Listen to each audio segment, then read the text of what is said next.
Mais uma vez, quero desejar a todos as boas-vindas a esta solene, eu diria, reunião de busca do conhecimento do poder de Deus, da sua misericórdia, do seu amor. A semana de oração intitulada como, então, a história da redenção, certamente vai nos dar uma compreensão mais alargada do ministério de Jesus em nosso favor, como sacerdote, como, eu diria, nosso Salvador, mas, sobretudo, também como nosso defensor diante do trono de Deus. E, nesse sentido, mais uma vez, sejam todos bem-vindos. Gostaríamos que, nesse instante, pudéssemos, então, baixar a nossa fronte para falarmos com o nosso Deus. Senhor, nosso Deus e nosso Pai, nossa gratidão pelo privilégio de podermos juntos te adorar através do estudo de tua palavra, nesta solene semana que hoje, então, por assim dizer, daremos início através deste título que escolhemos para melhor compreender o teu ministério em favor de todos nós, a história de nossa própria redenção. Que tu nos dês entendimento, todos aqueles que vão participar durante toda esta semana, com louvores, com testemunhos, com pedidos de orações, de antemão eu te imploro que tu derrames já a tua graça sobre todos eles. Que as famílias, os lares que estão conectados com este, então, canal e com esta forma de comunicação, que tua graça os alcance e seja, de fato, todos abençoados. Eu te suplico, no santo nome de Jesus. Amém. Sonhei uma cidade gloriosa, lugar de beleza sem par. Quando entrei, eu clamei, tu és santo, e os anjos se uniram a mim. Conduziram-me mansão por mansão, pude ver maravilhas sem fim, mas eu pedi, eu quero ver Cristo, porque Ele morreu por mim. Cantei e clamei, Ele é santo, santo, Ele é santo. Clamei, Ele é digno de glória. Glórias para o Filho de Deus.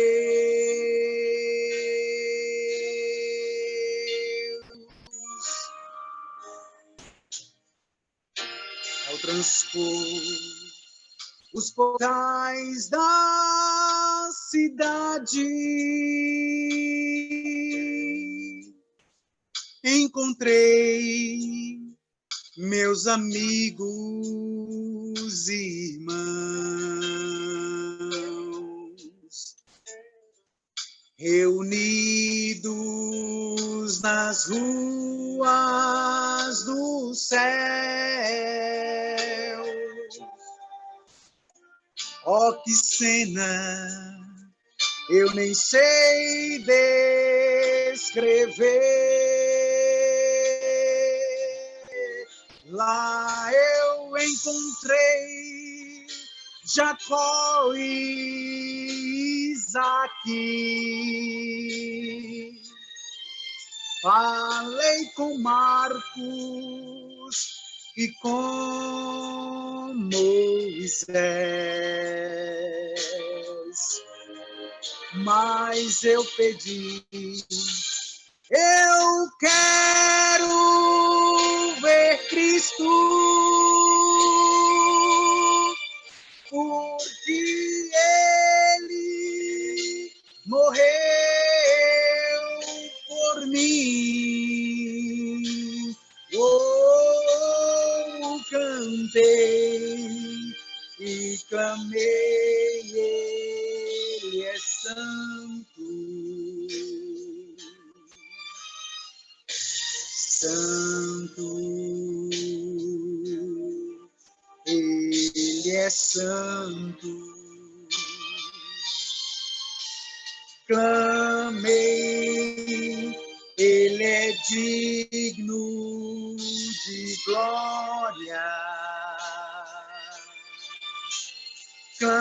Clamei, Ele é digno de glória. Clamei, Ele é digno de glória. Cantem glórias ao Filho de Deus.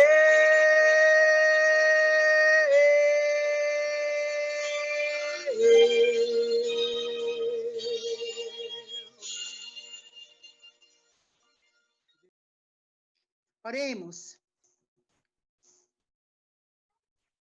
Senhor, meu Deus, meu Pai, obrigada, Senhor Deus, por essa oportunidade de estarmos juntos. Ó Senhor, esta noite, Pai, Tu tens ouvido, Senhor, as súplicas dos Teus filhos. Senhor, eu sei que os Teus ouvidos estão abertos, Senhor Deus, e os Teus olhos inclinados a cada petição aqui feita esta noite. Querido Deus, nós nada temos e nada merecemos, Senhor. Mas tu chegas com confiança ao trono da tua graça, porque confiamos no teu amor, na tua misericórdia, que é infinita.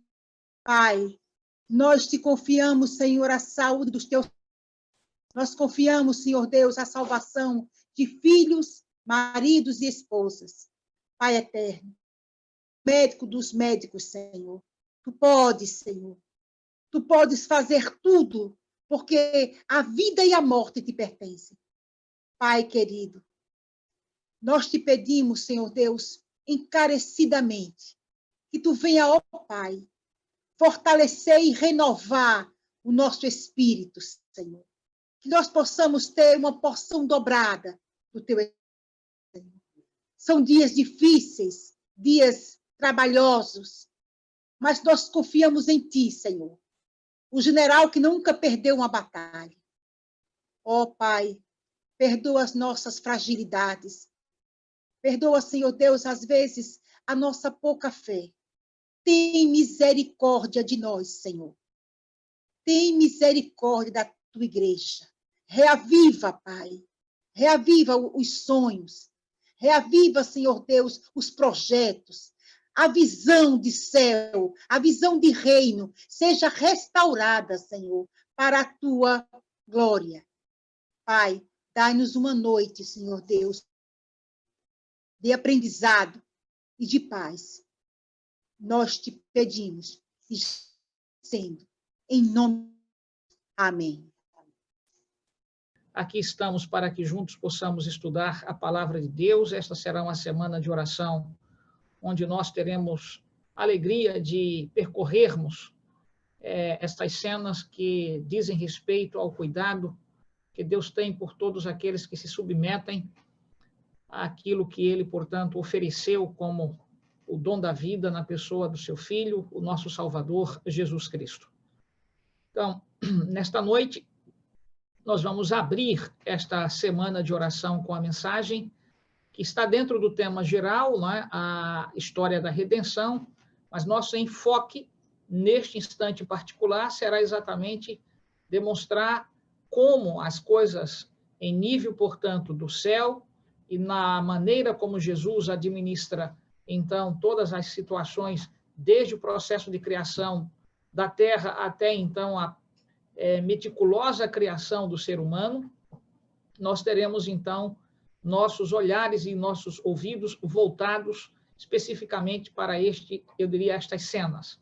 Então, quero convidá-las igualmente a abrirem a Bíblia no Evangelho de João, capítulo 1, Evangelho de João, capítulo 1, para que nós, então, possamos começar fazendo o que eu chamo, portanto, de uma caminhada recapitulativa daquilo que tem a ver com os textos que abordam esta parte singular da pessoa de Jesus.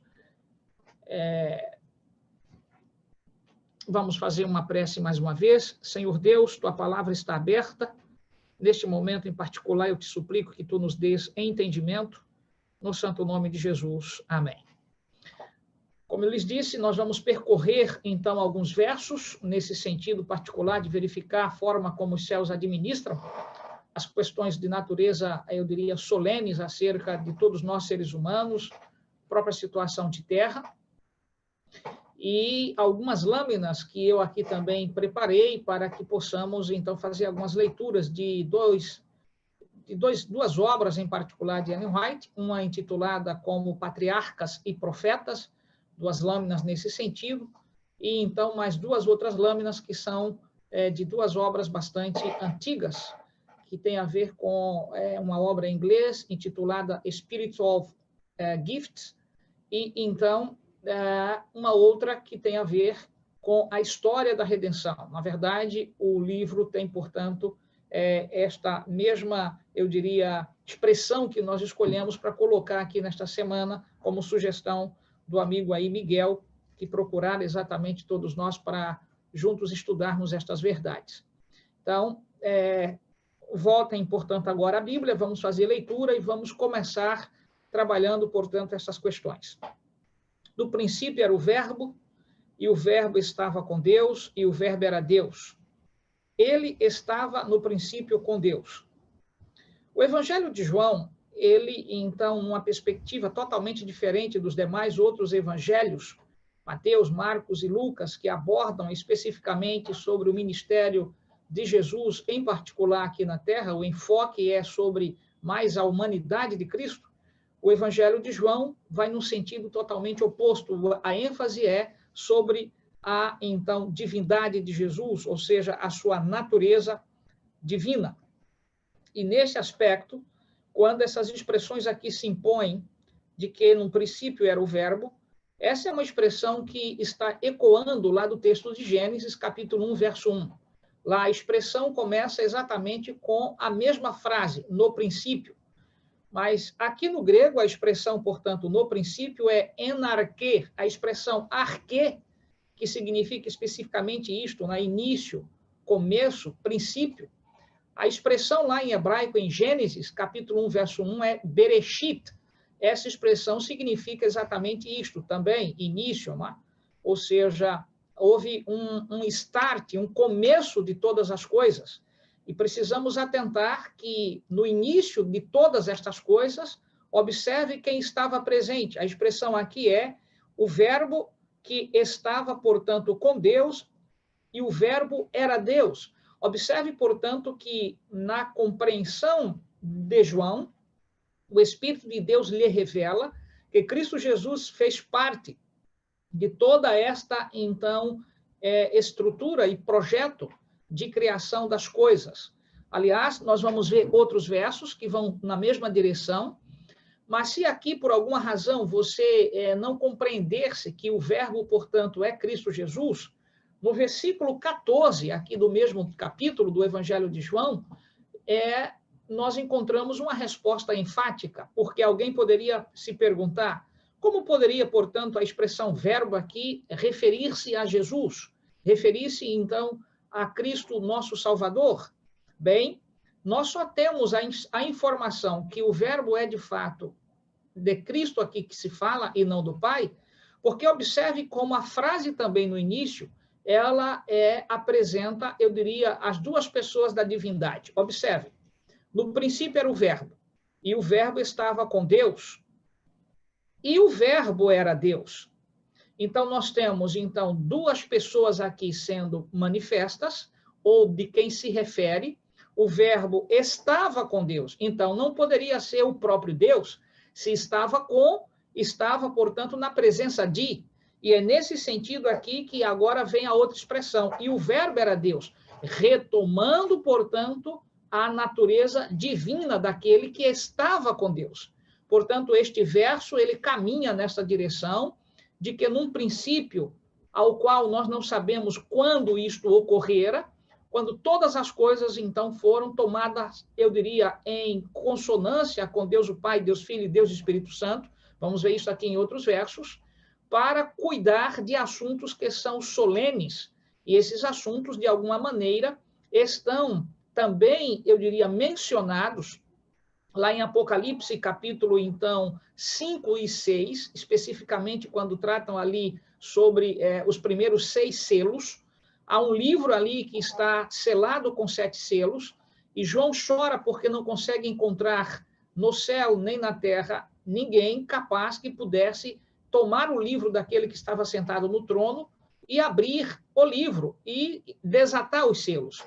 E esta, então, situação de sofrimento de João só é, eu diria, solucionada a partir do momento que o próprio anjo que ministra as informações do texto do Apocalipse para João, melhor, chega a dizer-lhe que não deveria chorar.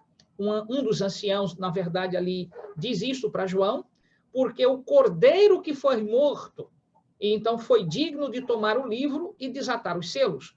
Então, observe que, de alguma maneira, nós temos no próprio texto do Novo Testamento uma exposição claríssima de que Jesus é aquele que está envolvido diretamente nos negócios íntimos de Deus.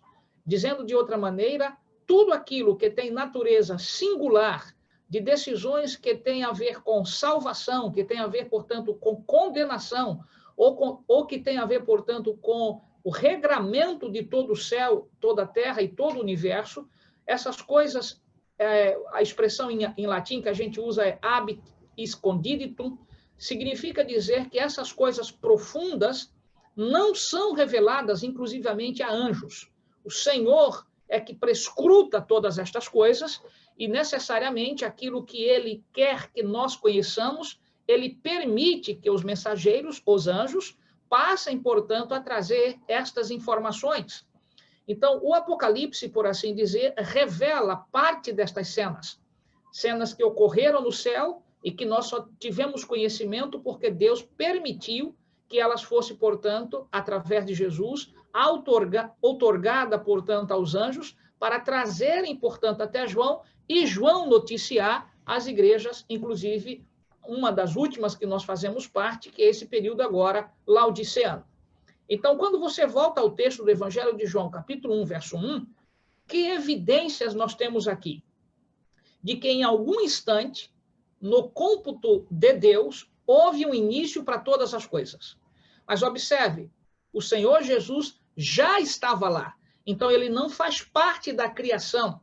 Ele é, na verdade, o agente da criação, mas ele não é o ser criado. Ele é, portanto, um agente que está, por meio de tudo aquilo que discutira com Deus o Pai, vindo para fazer parte de todo o processo daquilo que eles, então, fariam como, então, divinos. A criação exatamente de todo o universo, da Terra, dos seres humanos e das coisas que neles, então, eu diria, se encontram.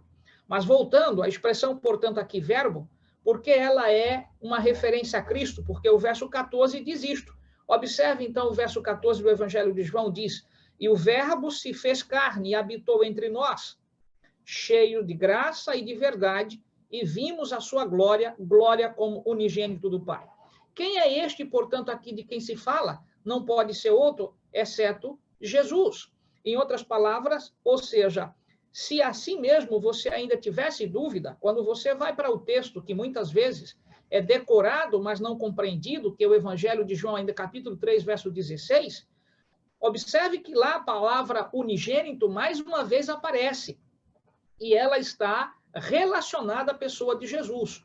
Portanto, o Verbo é Cristo, o unigênito é Cristo, e a expressão Filho de Deus é, então, um título atribuído a Jesus, referindo-se, portanto, à sua vinculação divina. Observe o verso 16, porque Deus amou o mundo de tal maneira. Observe, portanto, que nós temos, então, a figura aqui do Pai, na expressão Deus amou, e agora veja, e deu o seu Filho. Então, nós temos, então, a pessoa de Jesus, mas aqui a expressão se liga aqui, unigênito, deu o seu Filho unigênito, isso significa o único de sua espécie. Não há ninguém anterior e não há ninguém posterior. Ele é, portanto, um ser distinto. E aqui nós vamos, então, ao voltar para João, capítulo 1, verso 14, volte mais uma vez comigo, mais perto da Bíblia, e observe. E o Verbo se fez carne e habitou entre nós, cheio de graça e de verdade, e vimos a sua glória, glória como do unigênito do Pai. Então, observe que, então, nós temos glória como. A expressão aqui como, ela, então, esta conjunção é a semelhança de, dizendo de outra maneira que, então, a glória do Pai também é a glória do Filho, como unigênito do Pai. Como no sentido, portanto, de pertencimento, não apenas do ponto de vista de estar junto. Ele pertence à mesma verdade de glória que o Pai possui. Nesse sentido, voltando a João capítulo 1, versículo 1 e 2, agora veja como o texto se esclarece por si mesmo. No princípio era o Verbo, diríamos, no princípio era Jesus, e Jesus estava com Deus, e Jesus era Deus. E ele estava, de quem se fala aqui? De Jesus, com Deus no princípio. E que princípio? Agora vamos a Gênesis. Gênesis, portanto, capítulo 1, versículo 1, nos apresenta este princípio. O detalhe é, que princípio? Nós não sabemos qual foi o tempo que isso ocorreu, porque a Bíblia não nos revela, mas houve um princípio para todas as coisas, ou seja, um início, uma forma, portanto, de que o universo se abre a partir do momento da criação, que Deus o Pai e Deus o Filho, o Espírito Santo participam. E aí vejam o que diz o verso 1. No princípio criou Deus os céus e a terra.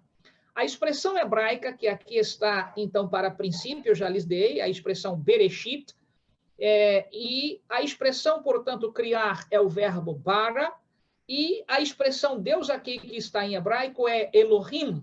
Essa expressão é uma forma de falar exatamente de uma pluralidade dentro de uma divindade. Ou seja, embora em língua portuguesa a expressão Deus não possa designar muita coisa, porque é, inclusive, um substantivo, e, pasmem, né? Não é um substantivo próprio.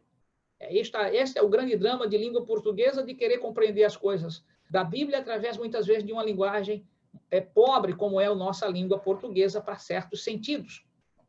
No hebraico, contudo, a expressão específica para referir-se à divindade. E uma dessas expressões é a que está aqui no verso 1 de Gênesis, ou seja, Elohim. E aí você tem aqui que esse, então, ser divino, que é a divindade, está, portanto, aqui dentro da divindade, 3 pessoas divinas, o Pai, o Filho e o Espírito Santo. Como sabemos disto? Quando nós vamos, então, para Gênesis, capítulo, eu diria, 2, acompanhe comigo, portanto, aqui um texto que eu gostaria que você atentasse. Observe o verso 7, como é que é dito. Então formou o Senhor Deus ao homem do pó da terra, e lhe soprou nas narinas o fôlego de vida, e o homem passou a ser alma vivente. Um pouquinho mais com cadência. Então formou o Senhor Deus. A expressão aqui, portanto, designa a mesma expressão outrora utilizada, Elohim, ou seja, Deus está presente na criação, como o Filho está presente na criação. Como nós sabemos disto? Observe mais ainda versos que comungam da mesma verdade. Acompanhe o versículo 26 de Gênesis capítulo 1, observe. Também disse Deus, ou seja, aqui, qual é a expressão para Deus? A mesma do versículo 1, Elohim. Ou seja, nós temos, então, aqui uma pluralidade dentro da divindade. Façamos o homem à nossa imagem. Veja que o próprio verbo, que é o verbo fazer, carrega, portanto, a pluralidade. Então, aqui não tinha, portanto, apenas um ser da divindade na construção, na feitura do homem. Então, a divindade estava presente aqui. Façamos o homem à nossa imagem. Veja, o próprio pronome, portanto, aqui nossa, que é um pronome, portanto, possessivo em nossa língua, então está dizendo de outra maneira que, nesse aspecto, nós não temos uma singularidade, não é eu faço, mas então nós fazemos, e nós fazemos de que forma? A nossa imagem, dizendo de outra maneira que a digital da divindade está na criação dos seres humanos, aquele casal que Deus então lá atrás o fizera, Adão e Eva. E aqui no texto que está a referir-se. E aí o verso 27 ainda então diz: criou Deus, pois, o homem à sua imagem, a imagem de Deus o criou, homem e mulher. Observe que o verbo agora, criar, ele se põe aqui no verso 27 num singular. Mas na língua hebraica, essa situação não designa isto que a língua portuguesa tenta fazê-lo. É preciso atentar que a expressão depois do verbo, então, aqui, criar, que está, eu diria, no pretérito, criou, observe que está a expressão Deus. Só que a expressão Deus é a mesma do verso 1, é Elohim. Nós temos, então, as três pessoas da divindade, mais uma vez aí, presentes na criação do ser humano. E aí, veja o verso 28. E disse, e Deus os abençoou e lhes disse: sede fecundo, multiplicai-vos, enchei a terra, sujeitai-a, dominai sobre os peixes do mar, sobre as aves dos céus, sobre todo animal que rasteja pela terra. Observe, portanto, que há uma ordem aqui, então, que contempla o casal criado. E qual é, portanto, esta ordem? É que Deus os abençoou. Mas veja que a expressão Deus, reitero no verso 28, é a mesma que aparece no versículo 1, verso 1. A expressão em hebraico é Elohim. Isto, portanto, para demonstrar para você que João capítulo 1, versículo 1, verso 1 e 2, está se falando da pessoa de Jesus. E ali está também a pessoa de Deus, o Pai. Ele estava no princípio com Deus, e o verbo era Deus, e o verbo que era Deus se fez carne. Não é o homem que se faz Deus, é Deus que toma, portanto, a forma humana. Isso a gente precisa compreender com esta clareza. Vamos ao texto de Isaías. Acompanhe comigo, por favor, esta outra abordagem a respeito exatamente da pessoa de Jesus e de sua divindade, para que compreendamos, então, esta singularidade dessa intimidade entre o Pai, o Filho e o Espírito Santo nas questões celestiais. Isaías, capítulo 9, verso 6. Por favor, acompanhe na Bíblia. Isaías, capítulo 9, verso 6. Diz assim: porque um menino nos nasceu, um filho se nos deu. O governo está sobre os seus ombros, e o seu nome será... Agora, observe as titulações que, então, Jesus receberia antes mesmo de vir nascer da serva escolhida por Deus, a, então, serva Maria, ou a Virgem, então, Maria. Observe o que é dito aqui: e o seu nome será Maravilhoso Conselheiro, Deus Forte, Pai da Eternidade, Príncipe da Paz. A quem se refere? A expressão aqui que, então, que aparece no verso 6, eu diria, na primeira parte do verso 6, é um filho se nos deu. Então, observe que aqui mesmo, neste verso, nós temos duas pessoas da divindade. Observe, nós temos a expressão filho, mas nós temos, então, aqui o pronome se. A quem se refere esse pronome se? Se nos deu, quem é que deu alguém para quem? Então, observe, um menino se nos deu, ou seja, quem deu a este menino para esta terra? Deus o Pai. Mas este a quem se refere aqui, o filho, ou um filho, é o próprio Jesus. Mas alguém o deu. E lá em João capítulo 3, verso 16, você se lembra? Porque Deus amou o mundo de tal maneira, veja, e deu o seu filho. Portanto, em outras palavras, é aquele que está lá em João 1, verso 2, em João 1, verso 14, em João 3, verso 16, que Isaías aqui já havia predito, já havia anunciado. E quando nós vamos, portanto, para o final do verso, o que é que nós temos? Observem, nós temos então aqui que ele é maravilhoso conselheiro. Veja que a expressão maravilhoso conselheiro, você deve verificar esta intimidade que já aqui se põe como alguém que, de alguma forma, nos aconselha, nos apela, nos eu diria, convida a uma intimidade particular com ele. Ao mesmo tempo, ele é Deus forte. Então, nesta noite, eu gostaria que você atentasse neste sentido. Você não está nesta terra sendo, portanto, conduzido por mãos de alguém que esteja morto, como que, portanto, preso em uma tumba, ou, eu diria, capturado em uma imagem fria e sem poder. Você está debaixo das mãos santas de um Deus que é todo-poderoso. Ele é Deus forte.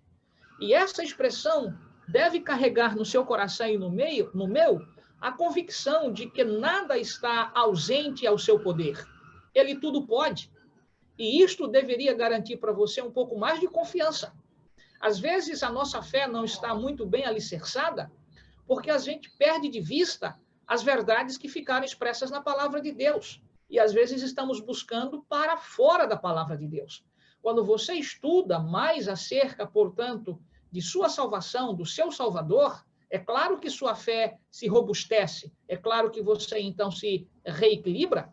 E saber, nesse instante de tempo que nós estamos passando, que nós temos um conselheiro e que esse conselheiro é Deus forte, que ele é Pai da eternidade, isso implica dizer que as coisas não são colocadas diante de Deus de maneira acidentais, ou seja, as coisas não ocorrem por capricho de si mesmas. Deus não é pego, portanto, de surpresa. Se ele é Pai da eternidade, portanto, o que nós, então, somos? Filhos de um Deus que quer, portanto, também nos colocar nesta eternidade. Essa expressão Pai da eternidade é algo que nós precisamos atentar, que lhe é próprio. Ele tem o atributo da eternidade. A eternidade está nele. Nenhum de nós somos eternos. Nós somos candidatos à eternidade se permanecermos fiéis ao ensino de Cristo Jesus. Por quê?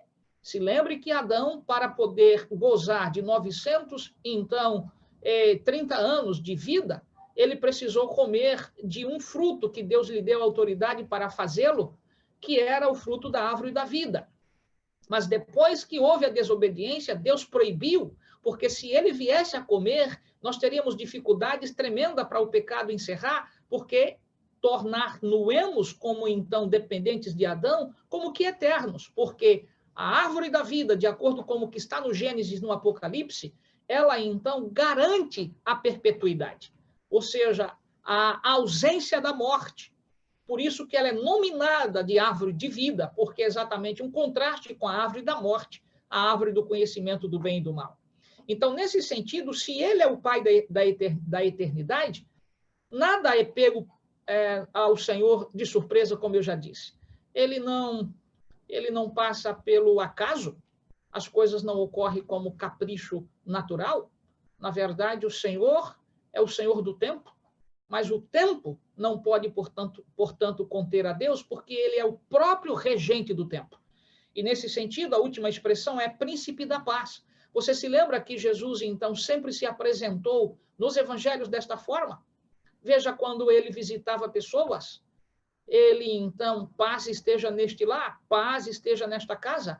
Observe que ele diz de si mesmo que ele é o caminho, a verdade e a vida, mas ele diz que ele é a paz, que ele outorga, não como o mundo outorga, mas a paz em Cristo Jesus. Então, isso daqui é necessário você atentar. Quando você vai para o texto de Miqueias, acompanhe comigo, por favor. Miqueias, capítulo 5, versículo, portanto, 2, a quem, então, faz referência a este verso que nós estamos aqui estudando, que é o capítulo 9, verso 6 de Isaías, agora Miqueias, capítulo, então, 5, verso 2. Observe, portanto, que aqui em Isaías faz referência que ele é o príncipe da eternidade, mas em Miqueias, capítulo, então, 5, verso 2, e tu, Belém Efrata, pequena demais para figurar como grupo de milhares de Judá, de ti me sairá o que há de reger em Israel, desculpe, reinar em Israel, e cujas origens, observe agora, são desde os tempos antigos, desde os dias da eternidade. Então, a eternidade, observe, teve um início, mas não o Senhor da eternidade. Você precisa ter, eu diria, esta percepção espiritual. E não só uma percepção também, eu diria, de entendimento. Observe, se ele é o Pai da própria eternidade, ele não pode ter, então, sido, eu diria, gerado, passado a surgir na eternidade. Porque se ele é o Pai da própria eternidade, a eternidade, em outras palavras, é fruto da sua presença. Ou seja, a eternidade é um resultante e não algo em si mesma. Dizendo de outra maneira, se ele, portanto, é Pai da eternidade e ele está antes dos dias, portanto, da eternidade, ele não veio nesse contexto de eternidade. A eternidade é um dom, é um presente dele, mas não que a eternidade tenha o feito surgir. É isto que faz com que nós entendamos, então, que Cristo Jesus é eterno. Em outras palavras, ele não tem princípio, ele não tem fim. O Apocalipse usa duas expressões para qualificar isto, não é? Ele é o alfa, a expressão, a primeira letra do alfabeto grego, e ele é o ômega, ou seja, a última letra do alfabeto grego, dizendo de outra maneira, nele não tem início, nele não tem fim. Mas todas as coisas convergem para ele, porque nenhuma delas existem senão por causa dele. Dizendo de outra maneira, a eternidade é uma obra dele, para que então todos nós tenhamos condições de participar disto, é aceitar Cristo Jesus como Salvador pessoal e viver estas verdades. Quando nós vamos a Provérbios, capítulo, então, 8, versículo 22 ao verso 30, em particular, que nós temos ali naquele capítulo de Provérbios 8, 22 ao verso 30. Nós temos ali uma narrativa falando sobre a sabedoria, e a sabedoria ali está tipificada, está materializada, está encarnada na pessoa de Jesus, porque ali está a falar-se de uma sabedoria, portanto, infinda, eu diria, não passageira, eterna. Então, você deve atentar para este particular. Portanto, é esta questão, a divindade, a forma de Deus Pai e Deus o Filho, portanto, comungarem, dialogarem, intimidade particular, que vai gerando, portanto, questões. Anjos, portanto, que passam eu diria, a termos noções de que eles são seres, nós precisamos entender que, então, anjos não poderiam ser, eu diria, senhores de si mesmos. Se o Senhor é o Pai da eternidade, ele também é o Pai de todas as demais coisas. Então, anjos não surgiram do nada, eles surgiram pelo poder de Deus, criados por Deus, com um propósito que nós vamos descobrir durante essa semana. Mas observe o que diz Paulo em Colossenses capítulo 1, verso 16. Acompanhe comigo, portanto, esse texto.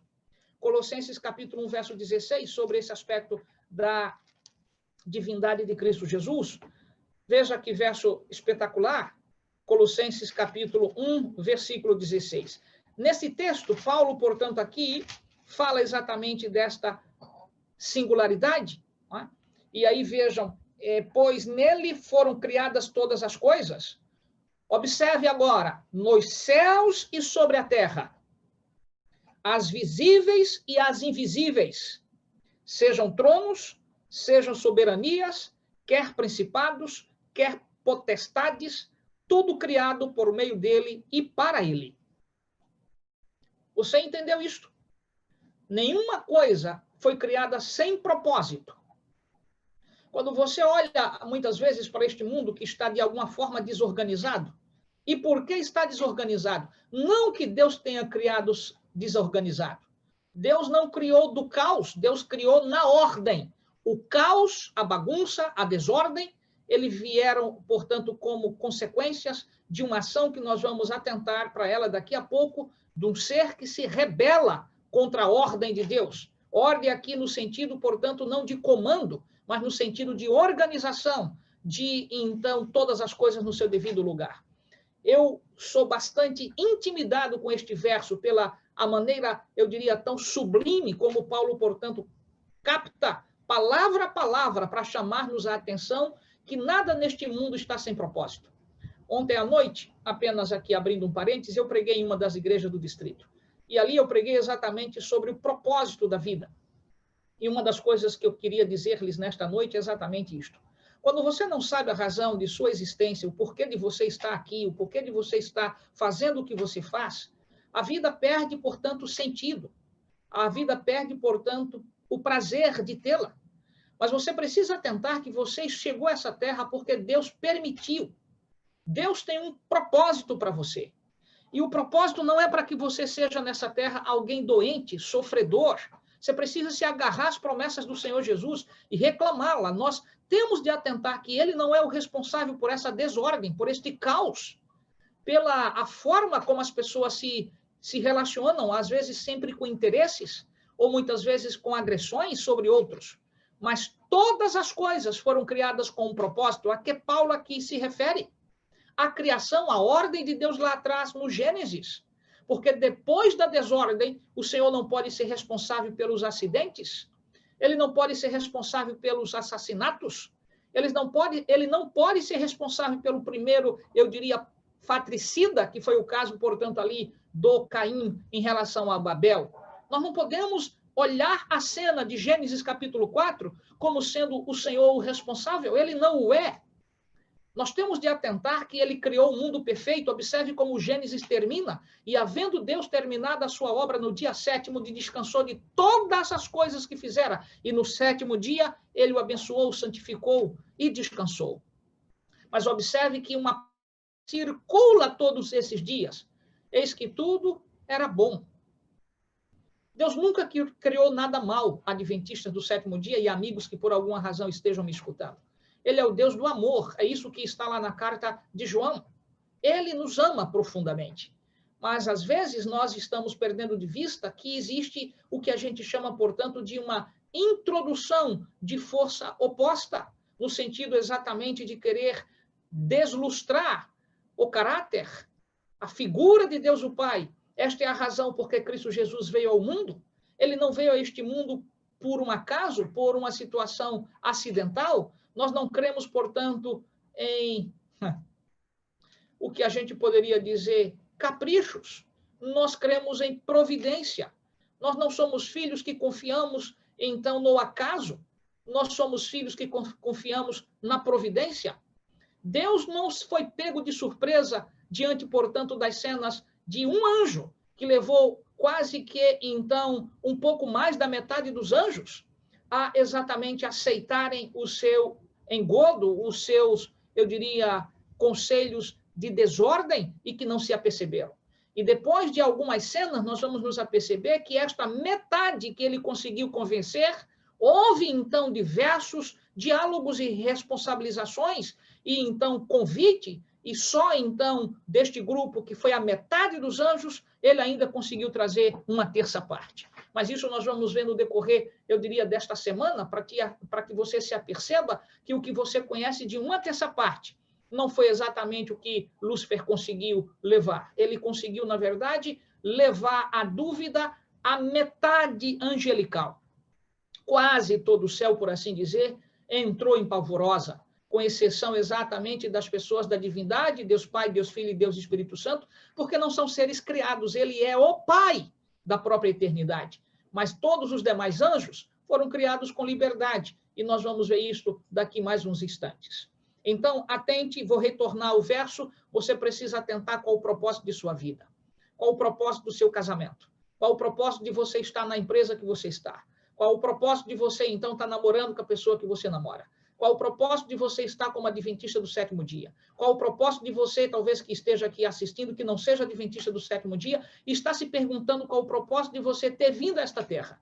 Você não veio para receber um câncer. Você não veio como que uma espécie de renascimento, do ponto de vista, portanto, numa perspectiva espírita, de que você está aqui pagando por algo de, então, uma reencarnação. A Bíblia não trata de reencarnação. A Bíblia trata exclusivamente de uma encarnação. E esta é em Cristo Jesus, não para os seres humanos. E encarnar não é reencarnar.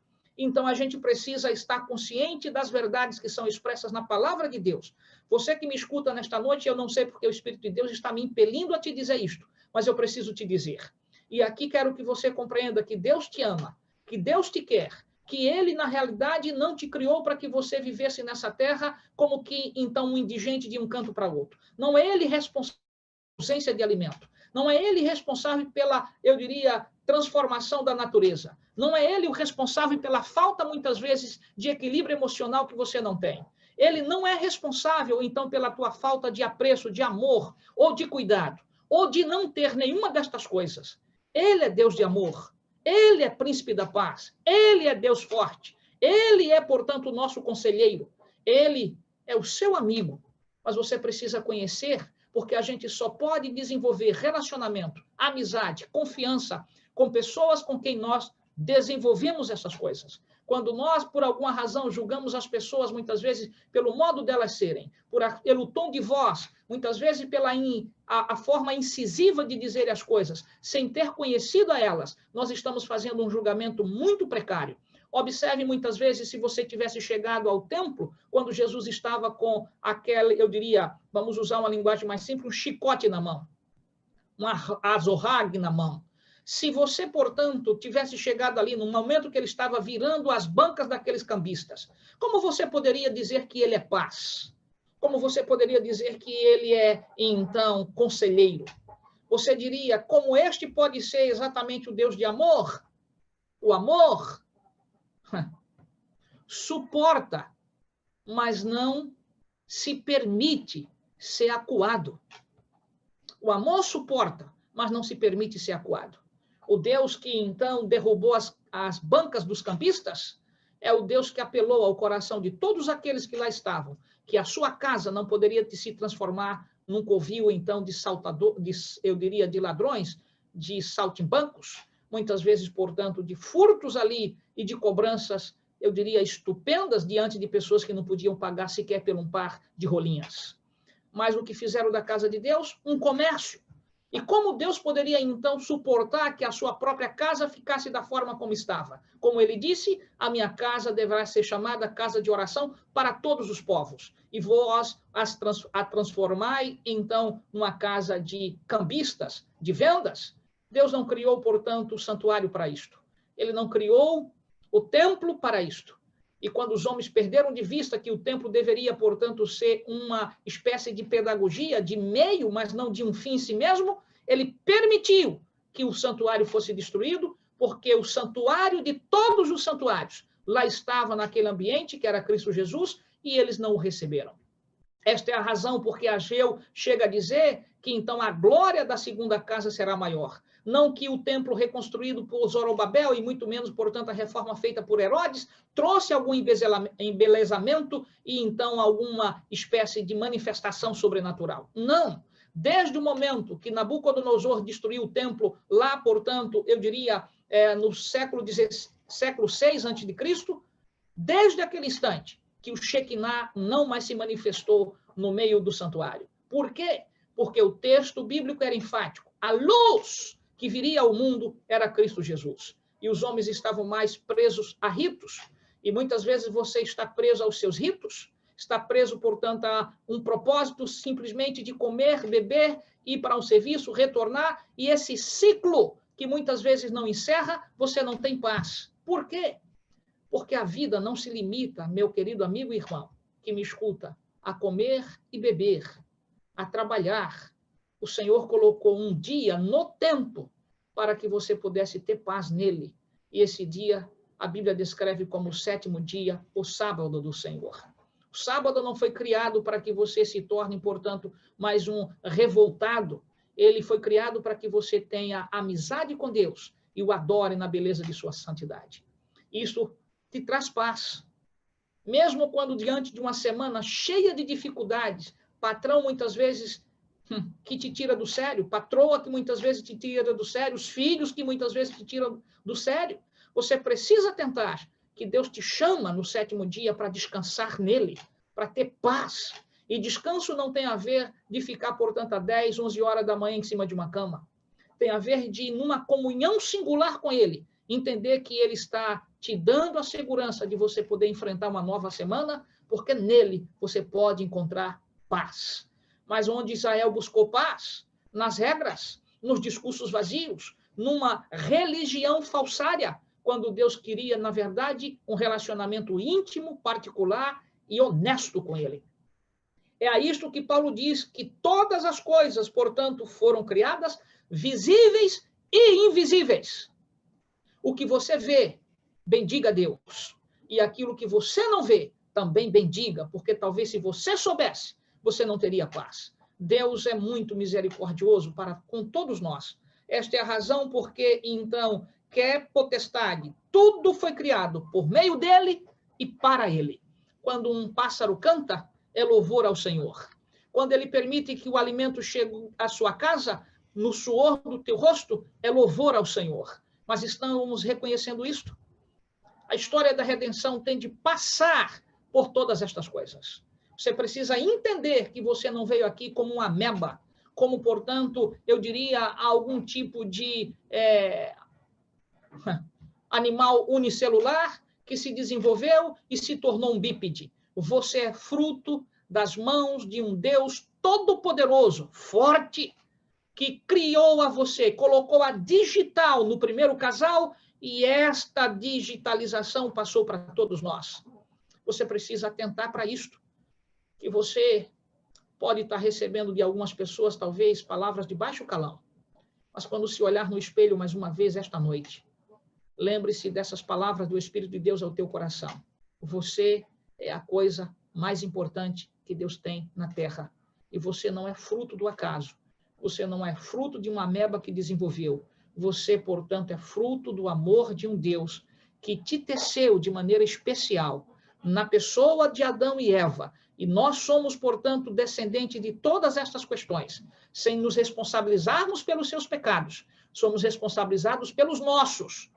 Não obstante, o Deus que amou Adão é o Deus que ama você nesta noite igualmente. Então, acompanhe comigo esta outra verdade. Eu estou chegando, portanto, ao fim. Hebreus, capítulo 1. Veja como Paulo, aqui nesta outra carta, ele põe esta verdade sobre a pessoa de Cristo Jesus e a sua divindade. Hebreus, capítulo 1, versículos, então, 3 e 8. Acompanhe comigo. Ele, que é o resplendor da glória e a expressão exata do seu ser. Cristo é Deus conosco. Ele não é um de nós. Ele é um conosco, mas não um de nós. Se ele fosse um de nós, que garantia nós poderíamos ter de que nós, então, não alcançaríamos salvação em nós mesmos? Mas como ele é um conosco, ele é a expressão exata do caráter de Deus. Em outras palavras, esta é a razão porque ele disse a Filipe, quem vê a mim, vê o Pai. Em outras palavras, bondade, amor, atributo, portanto, de eternidade, de onipresença, de onisciência, de onipotência, esses atributos não comunicáveis a nós, seres humanos, pertencem aos seres da divindade. Mas aqui, como é que Paulo diz em Hebreus capítulo 1, verso 3? Ele, a quem se refere aqui esse pronome? A Cristo. Porque quem foi, por meio de quem Deus, o Pai, nos falou nesses últimos dias? O verso diz isto, nos falou pelo Filho. Ele, o Filho, é o resplendor da glória e a expressão exata do seu ser. De quem se refere? O Pai. A expressão aqui, portanto, ser, refere-se ao Pai. E agora continue o verso. Sustentando todas as coisas pela palavra do seu poder. Quem sustenta todas as coisas pela palavra do seu poder? Cristo Jesus, o agente de Deus. E agora observem. Depois de ter feito a purificação dos pecados, assentou-se à direita da majestade nas alturas. O verso 8 diz, portanto, mas acerca do Filho, o teu trono, ó Deus, é para todo sempre, e cetro de equidade é o cetro do seu reino. Dizendo de outras palavras, Deus tem, portanto, em seu Filho, a intimidade dos seus segredos. Esta é a razão que a grande batalha no céu se trava. Eu estou entrando agora para as últimas, eu diria, abordagem de minha primeira reflexão nesta semana de oração com você. E quero compartilhar, portanto, algumas questões aqui sobre, deixa eu compartilhar a tela, sobre exatamente isso daqui. Amália, me ajuda aí se a tela, portanto, está aberta, tu me falas. Está sim. Ok, eu vou torná-la, portanto, aqui em tela cheia. E o que eu gostaria que você, então, acompanhasse agora comigo? Textos de Ellen White que vão nessa direção dos mesmos textos que nós estudamos na Bíblia Sagrada. Mas antes, porém, eu estava fazendo a leitura, portanto, de Hebreus capítulo 1, versículo 3 e o verso 8. E nesse texto em particular, o que nós temos, Paulo aqui evidencia de que Cristo Jesus é a expressão exata do Pai. Nós não temos um demiurgo aqui que passou, eu diria, por este mundo. Nós temos Deus conosco. Nós temos um Deus que resolveu assumir a natureza humana. Ele é tanto Deus como homem, sem, portanto, permitir que a natureza humana lhe infectasse com pecado, com escolhas equivocadas. Deus, portanto, sabe a dor que você passa, porque ele resolveu assumir a natureza humana para que você soubesse que você tem alguém que sabe o que é lágrimas, o que é dor, o que é saudade, o que é abandono, o que é tristeza, o que é rejeição, porque ele sente, a resposta é enfática, porque ele tornou-se um conosco. Que você, então, aprenda estas verdades e, em razão de Deus amar tanto a todos nós, de não permitir que, então, anjos pudessem prescrutar esses aspectos singulares da divindade, atributos, inclusive, não comunicados aos anjos, onisciência, onipresença, onipotência, que o ser de então, dessa corte angelical criada pelo próprio Senhor Jesus se rebela. E é esta rebelião que começa, portanto, a trazer a desordem exatamente entre esses seres nos céus. Então, vamos fazer leituras nesse sentido para que você compreenda. O texto em particular, que aqui, portanto, eu vou ler para você, deixa eu voltar aqui, isso aqui. Acompanhe comigo o texto. Enquanto todos os seres criados reconheceram a lealdade pelo amor, houve perfeita harmonia por todo o universo de Deus. Era a alegria da hoste celestial cumprir o propósito do Criador.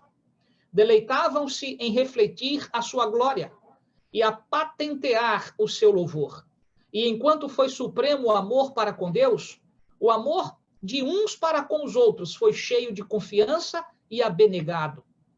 Nenhuma nota discordante havia para deslustrar as harmonias celestiais. Sobreveio, porém, uma mudança nesse estado de felicidade. Houve um ser que perverteu a liberdade que Deus concedera às suas criaturas. O pecado originou-se com aquele que, abaixo de Cristo, fora o mais honrado por Deus e o mais elevado em poder e glória entre os habitantes do céu. Lúcifer, filho da alva, era o primeiro dos querubins cobridores, santo, incontaminado. Onde nós podemos encontrar, portanto, essas expressões exatamente no texto lá de Ezequiel, capítulo 28. Você deve atentar, em particular, que ali está tipificado sobre a figura do rei de Tiro, um ser que ali, então, representa exatamente esse instante em particular. Este que foi criado perfeito, procura, portanto, neste contexto, não continuar debaixo daquilo que lhe foi outorgado, porque quisera descobrir, prescrutar, intimidar-se com Deus, o Pai, para saber exatamente os seus propósitos. E nenhum anjo é capaz de fazer e ter esse tipo, portanto, de intimidade, porque a razão do que, então, Jesus é que, ao conversar em particular com seu Pai, em intimidade com Deus o Pai, é ele o meio de comunicação para os anjos. É ele que outorga, portanto, as informações. Mas quando, então, Lúcifer, em particular aqui, essa expressão então, aqui Lúcifer significa portador de luz. Este ser que assim foi criado, na verdade, a palavra Lúcifer não é uma palavra de baixo, eu diria, calão ou expressão. A palavra que vem, na verdade, como resultante do pecado, não mais Lúcifer, mas exatamente a expressão diabo ou Satanás, porque a palavra Lúcifer significa exatamente portador de luz. Assim dizendo, eu gostaria que você atentasse que, neste particular, os céus passam a entrar em dificuldades. E por quê? Você vai, a partir de amanhã, entender que, na verdade, Lúcifer invejou a posição de Jesus em razão de todo o céu curvar-se diante dele, as hostes melhor angelicais, e ele, diante dessa situação, não se sentia, de alguma forma, bem, porque ele queria para si determinados tipos de atributos, e isto foi deslustrando a corte angelical. E nós precisamos atentar que providência, então, o Senhor tomou para resolver essa questão, e a história de nossa redenção, ela inicia aí. Este é o start, este é, eu diria, o arquê, o princípio, para que nós, então, entendamos como estas coisas aí ocorreram. Em outras palavras, você e eu somos convidados a continuarmos durante essa semana para que você possa compreender e saber sobre esta narrativa. Vou te apresentar os segundos slides e vou encerrar neste, embora tinha mais 2 aqui e eles estão aí, mas já avancei um pouquinho no tempo para que você, que vai amanhã às suas atividades, fique com a mensagem mais importante em sua memória. É que Deus te ama e que Deus te quer e que, na verdade, Ele tem um propósito definido para você. E esse propósito não está acidental. O Senhor já estabeleceu. O problema é que talvez você nunca buscou, nunca prescrutou, nunca, eu diria, interessou-se para saber, de fato, qual o propósito que Deus reservou para você nesta terra. Quando você descobrir, quando você compreender, quando você entender, as portas do paraíso se abrem de maneira tão escancaradas para a tua consciência, que embora você possa receber maus tratos, rejeições, e como ser humano você chora, você sofre, mas o conforto vem exatamente porque há um Deus que te ama e você diz, eu sei a razão por que estou sofrendo. Então, na verdade, você poderá então bendizer a Deus, não em razão do sofrimento, mas em razão do seu amor para enfrentar essas crises de dor. Eu diria, de dores muitas vezes. Então, leia comigo esta lâmina. Se bem que toda a sua glória proviesse de Deus, a quem se refere aqui, a Lúcifer. Este poderoso anjo veio a considerá-la como pertencente a si próprio, não contente com a sua posição, embora fosse mais honrado do que a hoste celestial, arriscou-se a cobiçar a homenagem devida unicamente ao Criador. Observe que aí nós temos o verbo cobiçar. Este é o primeiro pecado a ser praticado. Você deve atentar que é isto que Paulo diz lá em Coríntios, que o primeiro pecado, portanto, praticado foi a cobiça. E aqui Ellen White está fazendo, portanto, a mesma abordagem. Continuando, ela diz, em vez de procurar fazer com que Deus fosse o alvo supremo das afeições e felicidade de todos os seres criados, consistiu o seu esforço em obter para si o serviço e lealdade deles. E cobiçando a glória que o infinito Pai conferira a seu Filho, este príncipe dos anjos aspirou ao poder que era a prerrogativa de Cristo apenas. Então, a história da redenção, ela se trava aqui, neste particular, quando o Senhor, em conversa particular com Deus o Pai, decidiram, portanto, criar o mundo, o universo, em particular o ser humano. Lúcifer, portanto, querendo fazer parte desse processo e porque não tinha, portanto, estas prerrogativas, encheu-se o seu coração, portanto, de cobiça, de desejo. O verbo, portanto, aqui é aspirar, né? Tem esse sentido, desejo. Nesse aspecto é que ele, então, se transforma em Satanás. Mas nós vamos ver essa história a partir de amanhã, como você, portanto, vai compreender o valor que você tem nesta terra, como sendo uma porta-voz, um porta-voz de Deus, que conhece do seu amor e de sua graça. Que Deus te abençoe. Te dê, eu diria, a alegria de permanecer fiel diante das verdades de um Deus que não mudou. Ele é todo-poderoso. ele é o braço forte que você pode, eu diria, buscar a força que por alguma razão você pode não ter encontrado no dia de hoje. Mas durma numa convicção. Deus te ama e Deus te quer salvar. E nada que por alguma razão tenha te atingido foi porque, na verdade, ele esteja revoltado ou porque, então, ele perdeu seu poder. Todos nós estamos vivendo em um mundo de pecado. E mesmo os filhos de Deus somos impactados e, algumas vezes, infectados pelas ações dantescas que o pecado tem trazido a esta terra. Mas há um Deus que te ama. E talvez a mensagem que nesta noite eu gostaria que você mantivesse no seu coração e na sua mente é Colossenses capítulo 1, verso 16. Todas as coisas foram criadas nessa terra para um propósito. E você já sabe o seu? Que Deus te abençoe. Vamos orar. Senhor nosso Deus e amado Pai, que a tua graça repouse sobre todos nós. E que a nossa própria história, a história da redenção que tu ofertas a todos os seres humanos, nos imbua de convicção para darmos cada dia passos nessa terra, não com medo, não com pânico, mas com a certeza de que há a mão forte do nosso Deus nos guiando e nos protegendo. E mesmo que por alguma razão venhamos sofrer os ataques de todas as desordens que foram trazidas por Lúcifer, nos dê, portanto, Senhor, sempre lembrança de que um dia todas essas coisas hão de cessar e receberemos a maior de toda a nossa dádiva, que é desfrutarmos daquilo que preparas para todos nós, a eternidade, porque tu és o príncipe da eternidade. Que tu nos abençoes, em o nome de Jesus. Amém. Boa noite a todos, que o Senhor, portanto, lhes dê uma noite em paz.